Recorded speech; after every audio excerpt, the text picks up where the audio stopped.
નમસ્કાર દર્શક મિત્રો, પોલીસ ફોકસ ન્યૂઝ ચેનલમાં આપનું હાર્દિક સ્વાગત છે। હવે એક નજર આજના મુખ્ય સમાચાર પર। દાહોદ જિલ્લાના પોલીસ વિભાગ દ્વારા લોકોમાં માર્ગ સલામતી અંગે જાગૃતિ આવે તેવા આશય સાથે દાહોદ જિલ્લાના પોલીસ અધિક્ષક શ્રી ડોક્ટર રાજદીપસિંહ ઝાલાના નિર્દેશન હેઠળ તેમજ નાયબ પોલીસ અધિક્ષક શ્રી કે સિદ્ધાર્થની રાહબરી હેઠળ જિલ્લા ટ્રાફિક શાખાના PSI શ્રી DR બારિયા તથા ટ્રાફિક પોલીસ સ્ટાફ દ્વારા સરકારી એન્જિનિયર કોલેજ ખાતે IRAD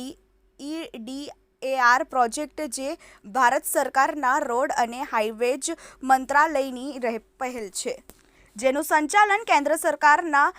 NIC વિભાગ દ્વારા કરવામાં આવે છે, જેનો હેતુ માર્ગ સલામતીમાં વધારો કરવાનો છે, જે માટે ખાસ કરીને યુવા અવસ્થાના વિદ્યાર્થીઓમાં રોડ સેફટી લઈને અવેરનેસ આવે અને રાષ્ટ્રીય માર્ગ સલામતી માસ 2024 અંતર્ગત ટ્રાફિક નિયમોનું પાલન કરવા માટે જરૂરી માર્ગદર્શન તેમજ ટ્રાફિકના નિયમો અંગે જાગૃતતા આવે તે માટે PPT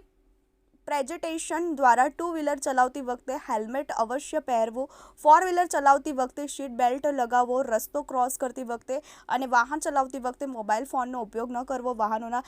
ઇન્ડિકેટરનો યોગ્ય ઉપયોગ કરવો, ઓવર સ્પીડમાં વાહન ન ચલાવવું તેમજ ક્ષમતાથી વધારે મુસાફરોને ન બેસાડ્યા વગેરે મુદ્દાઓની માહિતગાર કરવામાં આવ્યા હતા। તેમજ IRAD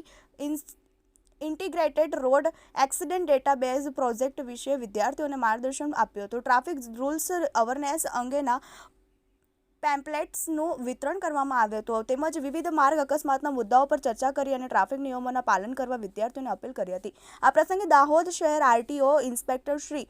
NC Patel, RTO inspector Shri DB Parmar અને IRAD project manager Shri Tushar Solanki સહિત સરકારી એન્જિનિયર કોલેજના સ્ટાફ સહિત વિદ્યાર્થીઓ હાજર રહ્યા હતા।